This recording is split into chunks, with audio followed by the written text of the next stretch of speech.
Assalamu alaikum warahmatullahi wabarakatuh. Natumai mko salama. Niwatakie Ramadhan Karim, somo makbul. Okay, leo tuko katika kitabu cha imani, The Book of Faith, ambao bado iko katika Sahihul Bukhari.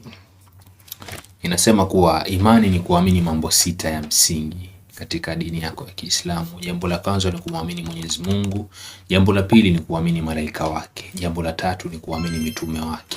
Jambo la nne ni kuamini vitabu vyake, Taurat, Injil, Quran, Zabur na kadhalika. Jambo la tano ni kuamini siku ya Kiyama. Je, unaiamini siku ya Kiyama ama unaviamini vyote vitano? Jambo la sita ni kuamini qadar, mpango wa Mwenyezi Mungu. Mipango unaokutana nayo unaiamini, kwa sababu kabla ya kuzaliwa kwako unasemekana kuna kadari ambayo uliandika. Unaamini hilo? Kwa hiyo kaa ukijua imani ina zaidi ya sehemu 60. Ya juu kabisa ni kusema la ilaha illa Allah, hakuna anayestahili kuabudiwa isipokuwa Mwenyezi Mungu.